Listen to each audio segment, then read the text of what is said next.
రాజకీయాల్లో గౌరవానికి, అడ్మినిస్ట్రేషన్లో సంప్రదాయాలకి ఏమాత్రం విలువ ఇవ్వకుండా కమ్మవారిని ఓపెన్గా, టార్గెటెడ్గా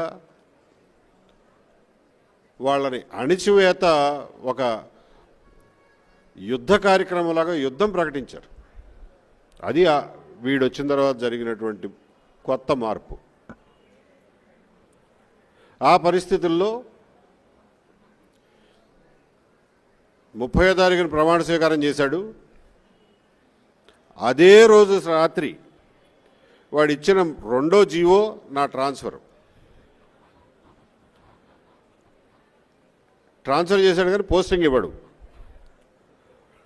సో 8 నెలల పాటు పోస్టింగ్ లేదు, జీతం లేదు. సరే, బ్యాంకులో ఎంతో కొంత సేవింగ్స్ ఉంటాయి కాబట్టి నడిచిపోయింది. అప్పటికీ కూడా నేనేం కొట్లాడలా, నేనేమి ఎవరితోనూ పోట్లాడలా.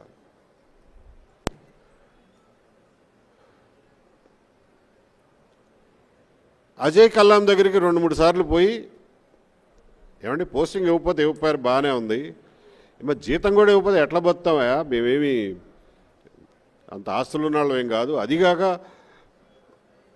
రోజువారీ ఖర్చులు జీతాలు వస్తే కానీ నడవు అని చెప్పంటే ఆయన కూడా ఒక కాగితం పెట్టండి చూద్దాం అన్నాడు. కాగితం పెడితే గవర్నమెంట్ ఫైల్ కదులుతుంది, ఏ కాగితం లేకపోతే ఎవడు చెప్పినా ఎవడు వినడు, నోటి మాట ద్వారా చెప్తే అన్నాడు. ఆయన చెప్పాడు కదా అని చెప్పి జనవరి 6వ తారీఖున 2020 సంవత్సరం జనవరి 6వ తారీఖున, బాబు నాకు పోస్టింగ్ ఇవ్వండి, ఇవ్వకపోతే కనీసం జీతం అన్న ఇవ్వండి అని చెప్పి ఒక లెటర్ పెట్టా, ఒక్క పారాగ్రాఫ్తో 4 వాక్యాల్లో. ఏమి స్పందన లేదు. సరేలే, కొత్త సంవత్సరం పండుగలో ఉన్నారో, తర్వాత సంక్రాంతి గొడవల్లో ఉన్నారో అని ఒక 20 రోజులు ఆగి మళ్ళా 28వ తారీఖున మళ్ళీ ఒక రిమైండర్ పెట్టా. అంతవరకే, నేనేమి కొట్లాడలా ఎవరితోనూ. వారం రోజులు తిరగకుండా సస్పెన్షన్ ఆర్డర్ చేతిలో పెట్టారు. అంటే ఏంటన్నమాట, వాళ్ళ ఉద్దేశం ఏంటంటే, నువ్వు జీతం అడిగే సాహసం చేస్తావా, కాగితం ఇన్ రైటింగ్ మమ్మల్ని కాగితం పెట్టి మాకు జీతం ఇమ్మని చెప్పి అడుగుతావా అనే అహంకార ధోరణిలో ఉన్న ప్రభుత్వం ఆ రోజున. మీకు సందర్భం చెప్తున్నాను, ఎందుకంటే నాకు కూడా ఒక రకంగా కొన్నిసార్లు ఆలోచిస్తే చిన్నతనంగా అనిపిస్తుంది. ప్రభుత్వోద్యోగులం, ప్రభుత్వం మీద ఇంతలా కొట్లాడడం ఏంట్రా బాబు, ఆ అవసరం ఎందుకు కలిగిందా అని చెప్పి కొన్నిసార్లు బాధ కలుగుతూ ఉంటుంది. సస్పెండ్ చేశాడు. సరే, సస్పెండ్ చేస్తే దాంట్లో ఏం కాగితం ఉందో అది ఒక అధికారిక ప్రాసెస్. సస్పెండ్ చేస్తే, అరే బాబు నీ మీద ఈ అభియోగాలు ఉన్నాయి చెప్పాలి. ఏమీ చెప్పకుండా 2 ముక్కల్లో you are placed under suspension. నన్ను ఎందుకు సస్పెండ్ చేశారో తెలుసుకోవడానికి నేను కోర్టుకు పోవాల్సి వచ్చింది. కారణాలు చెప్పండి రా బాబు అని. ఇది ఒక పక్కన నలుగుతూ ఉండగా, బయట రాజకీయ వాతావరణంలో చూసాం మనందరం. ఒక తుచ్చుడు, వాడు కుర్చీలో కూర్చునే కుర్చీ కాలి గోటికి కూడా సరిపోని తుచ్చుడు కరోనా కాదు ఇది కమ్మరోనా అంటాడు.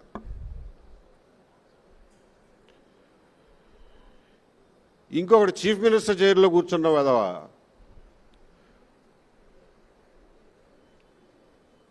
ఎలక్షన్ కమిషనర్కి కులాన్ని ఆపాదించి ఆయన నిర్ణయాన్ని కులానికి అంటగడతాడు. మళ్ళీ వాడే అదే నోటితో వ్యాక్సిన్ కనిపెడితే ఆ వ్యాక్సిన్కి కూడా కులాన్ని అంటగడతాడు. ఒక క్రికెటర్ని తీసుకొచ్చి నాకు సెలక్షన్ రావడానికి కమ్మోడు కారణం, వాడు సెలెక్టర్గా ఉండటం వల్ల నేను టెస్ట్ సిరీస్కి ఆడలేకపోయానని చెప్పి వాడితో చెప్పిస్తాడు. Which is completely false. అందులో ఏమన్నా నిజం ఉంటే అనుకోవచ్చు, విచ్ ఈజ్ కంప్లీట్లీ ఫాల్స్. ఆ వాతావరణంలో మనం ఆ రోజున బ్రతికాం.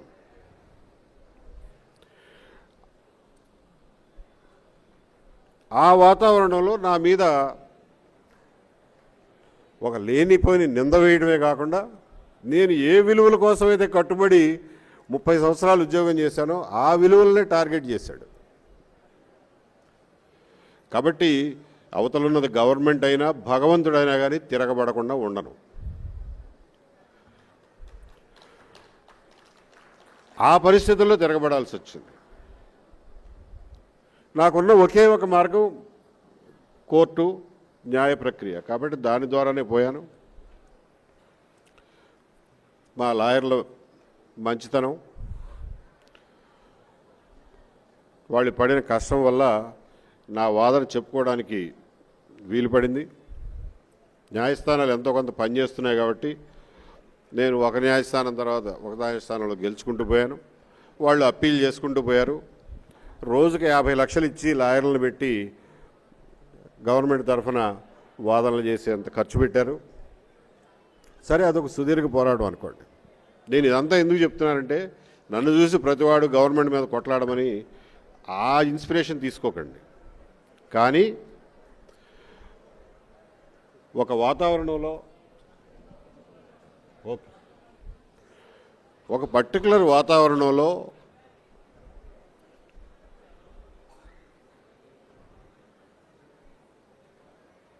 మూలక నెట్టబడిన నాడు తిరగబడడం తప్ప వేరే మార్గం ఉండదు.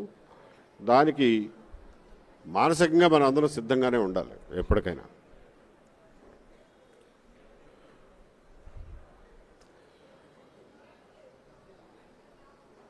కమ్మ వాళ్ళని పేరు పెట్టి, కులం పేరు పెట్టి టార్గెట్ చేసి యుద్ధం ప్రకటించి అన్ని రంగాల్లోనూ, వ్యాపార రంగాల కాడి నుంచి ఉద్యోగ రంగాల దగ్గర నుంచి అన్ని రంగాల్లోనూ అణగదొక్కటానికి బహిరంగంగా నిస్సిగ్గుగా యుద్ధం చేసే పరిస్థితుల్లో కమ్మవారు కూడా వారికి తోచినంత స్థాయిలో వాళ్ళు ఎదురు తిరిగారు, నిల్చున్నారు. నేను ఒక్కడే కాదు, ఎంతోమంది ఆ సవాల్ని స్వీకరించి ముందుకు నడిచారు. వాళ్ళందరి ఆవేదనని మనం మర్చిపోకూడదు. బయటపడకుండా లోపల పడినటువంటి ఆవేదనలు కూడా మనం మర్చిపోకూడదు. ఇంకొక విషయం చెప్పదలుచుకున్నది ఏంటంటే, నేను 30 ఏళ్లలో ఎప్పుడు పెద్ద అప్పట్లో జరిగేవి కూడా కాదు, అవకాశాలు లేవు, నన్ను ఎవరో పిలిచేవాళ్ళు కూడా కాదు. ఈ కమ్మవారి ఆత్మీయ సమావేశాలకు వెళ్ళడం నాకు ఎప్పుడూ అలవాట్లేదు, ఏనాడు వెళ్ళలా. కానీ గత 5 సంవత్సరాల్లో వాళ్ళు సృష్టించినటువంటి వాతావరణంలో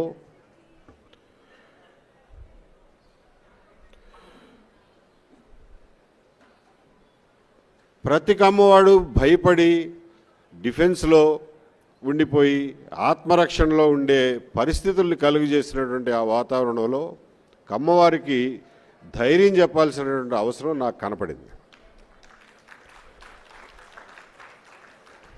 ఏం భయపడకండి, ఇది వచ్చిపోయే మేఘాలే తప్ప ఇది పర్మనెంట్ కాదు, నిలబడి ఉండండి, ఫైట్ చేయండి చేతనైనంత వరకు, దీన్ని మనం తట్టుకోగలం, దీన్ని అధిగమించగలం అనే ధైర్యం చెప్పాల్సిన అవసరం నాకు ఒక సాటి కమ్మాడిగా, ఒక సాటి మనిషిగా నాకు అవసరం అనిపించింది. నేను కమ్మాడిని కాకపోయినా కానీ కమ్మవారి మీటింగ్కి వచ్చి మా మాటలు మాట్లాడేవాడిని అని నా మనసుకు నాకు తెలుసు. ఏ రకంగా అయితే ఆ రోజున ఉన్నటువంటి ప్రభుత్వం, పాలకులు నన్ను ఒక దిష్టిబొమ్మలాగా నుంచోబెట్టి, చూసారా మాతో పెట్టుకుంటే వీడికి ఏం చేశామో అది జరుగుతుంది మీ అందరికీ అని చెప్పి మొత్తం పాలనా వ్యవస్థనే బెదిరించడానికి నన్ను ఒక దిష్టిబొమ్మలాగా ఉపయోగించుకోవడానికి చూశారో, అదే నేను అరే కమ్మోళ్ళతో పెట్టుకుంటే నీకు కూడా అంత ఈజీ ఏం కాదు అని చెప్పి చెప్పడం కోసం మీ అందరి దగ్గరికి వచ్చి మిమ్మల్ని ఇన్స్పైర్ చేయడానికి నేను నిర్ణయించుకున్నాను. అందులో ఇది మంచా చెడా, ఇది ఒక పబ్లిక్ సర్వెంట్గా నేను ఒక కుల సంఘం మీటింగ్కి వెళ్ళటం మంచిదా కాదా అనే మీమాంసకి నేను ఏనాడు గురికాల. I was very clear in my mind. నువ్వు వీళ్ళని టార్గెట్ చేసావు, నేను వీళ్ళకి తోడుగా నిలబడతా, వాళ్ళని నా చేతనైనంత వరకు నిలబెడతా. వాళ్ళని ఇన్స్పైర్ చేస్తా. నువ్వు నన్ను చూపించి మిగిలిన వాళ్ళని బెదిరించినట్లుగా ఎట్లా అయితే బెదిరిస్తున్నావో నేను పక్కన నుంచుని వీళ్ళకి ధైర్యం చెప్తా. సో బ్యాలెన్స్, నువ్వు చేసేది నువ్వు చేసుకో, నేను చేసేది నేను చేసుకుంటానని చెప్పి మీ మీటింగులకు రావడం జరిగింది. అంతకుముందు నేను ఎప్పుడూ సర్వీస్లో ఈ మీటింగులకు రాలా. సరే, ఆ తర్వాత ఎన్నికలు వచ్చినాయి. ఎన్నికల్లో ప్రతి కమ్మవాడు కొంతమంది ఒక 10-20% పక్కన పెట్టేస్తే కిలో వంకాయలు కొంటే 1-2 పుచ్చులు వస్తాయి. దాని గురించి వంకాయలు కొనడం మానం, తినడం మానం. కమ్మవారు అందరూ కూడా కలిసికట్టుగా దేశ విదేశాల్లో ఉన్న వాళ్ళందరూ కదిలి ఈ దుర్మార్గపు ప్రభుత్వానికి, ఈ రాక్షస ప్రభుత్వానికి, ఈ నియంతృత్వ ప్రభుత్వానికి ఎటువంటి సమాధానం చెప్పారో అన్నది మీ అందరికీ గుర్తుంది.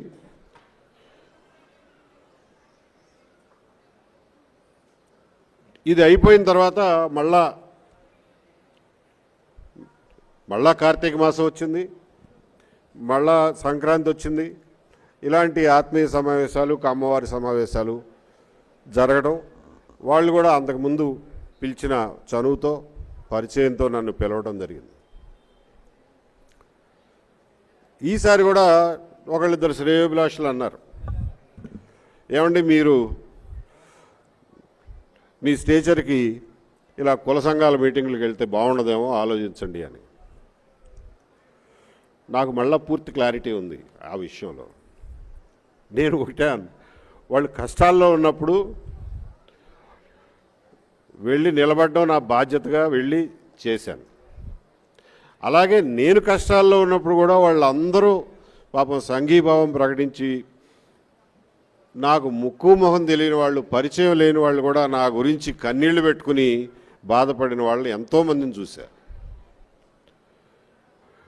అంటే మీకు వీళ్ళందరినీ ఒక దుర్మార్గ ప్రభుత్వాన్ని వదిలించుకోవడం కోసం, ఎన్నికల్లో వాళ్ళతో పని చేయించుకోవడం కోసం మీరు వాళ్ళ మీటింగ్లకు వెళ్తే బాగానే ఉంటుందా?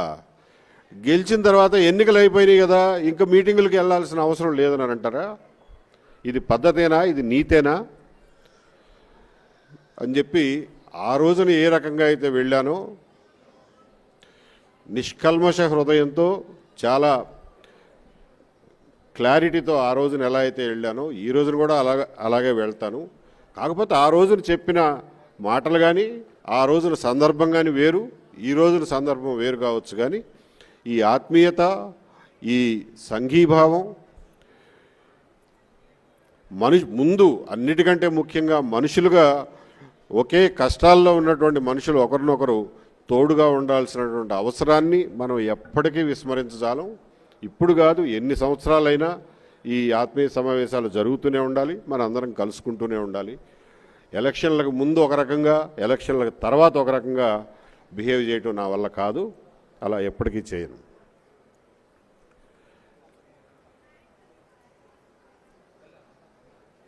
మిత్రులారా, నేను ఇప్పటివరకు మాట్లాడిన దాని నుంచి 2 విషయాలు దాన్ని ముందుకు పొడిగిస్తాను. ఒకటి, ఇంత దుర్మార్గం, ఇంత రాక్షసత్వం, ఇంత కర్కసత్వం, ఇంత నియంతృత్వానికి మన అందరం గురి కావటం అనేది చరిత్రలో మళ్ళీ ఇంకొకసారి జరగకూడదు అనే కఠినమైనటువంటి నిర్ణయానికి మీరు అందరూ రావాల్సిందిగా కోరుతున్నాను. నెవర్ అగైన్, నెవర్ అగైన్ ఇటువంటి వాడిని మళ్ళా అటువంటి అధికారం పొందకుండా అహర్నిశలు కావాలంటే కష్టపడాల్సినటువంటి బాధ్యత మన అందరం తీసుకోవాలి. ప్రజలందరూ తీసుకునేలాగా కూడా మనం ప్రోత్సహించాలి. దీనికోసం మనం ఏం చేయాల్సి వచ్చినా కానీ ముందు జాగ్రత్త చర్యలు కానీ చేపట్టాలి అని చెప్పి మీ అందరికీ పిలిపిస్తున్నాను. అది ఒక విషయం అయితే, రెండో విషయం గుర్తుపెట్టుకోండి. 2004 నుండి కమ్మవారిని వైఎస్ రాజశేఖర రెడ్డి టార్గెట్ చేసిన నాటి నుంచి నేను చూస్తున్నాను, ఏనాడు కూడా రాజకీయాలు కమ్మవారిని కాపాడడానికి ముందుకు రావు. ఈ విషయాన్ని, ఈ వాస్తవాన్ని వాస్తవంగా గ్రహించండి. ఎందువల్లంటే రాజకీయాలు నడిపేవారు, రాజకీయ పార్టీలు అందరినీ కలుపుకొని పోతే తప్ప వాళ్ళు రాజకీయాలు నడపలేరు. కాబట్టి ముఖ్యంగా మన టార్గెట్ చేసినప్పుడు మనకి రక్షణగా వస్తే ఇంకా ఐడెంటిఫై అయిపోతామా అనేటటువంటి బెరుకు, మీమాంస రాజకీయ పార్టీల్లో ఎప్పుడూ ఉంటుంది. కాబట్టి మన పట్ల సానుభూతి ఉన్నప్పటికీ, మన పట్ల అభిమానం ఉన్నప్పటికీ, మనని ప్రత్యక్షంగా కాపాడడానికి ఏ రాజకీయ పార్టీ ముందుకు రాదు. కులంగా మీరు టార్గెట్ అయినాడు, మీరు కులంగానే ఎదుర్కోవాలి, కులంగానే ఐక్యత చూపించాలి, కులంగానే ఎదుర్కోవాలి. అదొక్కటే మీకున్న మార్గం. దీనికోసం అందరూ కలిసికట్టుగా ఏ రకంగా కలుస్తారో నాకు తెలియదు, ఏ రకంగా సంఘీభావం అవుతారో, సంఘటితం అవుతారో నాకు తెలియదు. ఎన్నో మార్గాలు ఉన్నాయి.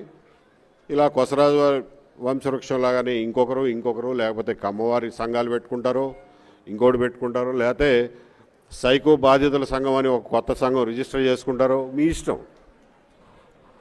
ఏదో ఒక రకంగా మీరు సంఘటితమై మీ ఫైట్ మీరు చేసుకోవాల్సిందే తప్ప రాజకీయ పార్టీలు ప్రత్యక్షంగా వచ్చి మిమ్మల్ని కాపాడతాయి అనుకునే భ్రమ నుంచి బయటకు రావాల్సిందిగా మీ అందరినీ కోరుతున్నాను.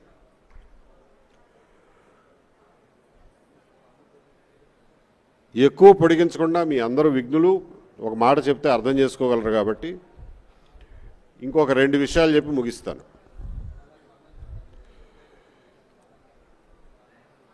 కమ్మవారు సంఘటితం అవ్వాల్సినటువంటి అవసరం ఒక పక్కన ఉంటే, కమ్మవారు ఈరోజు ఫేస్ చేస్తున్నటువంటి ఛాలెంజెస్, సవాళ్ళని అర్థం చేసుకుని దానికి తగినట్లుగా వాళ్ళ పిల్లల్ని, మనవళ్ళని, మనవరాళ్ళని ఎలా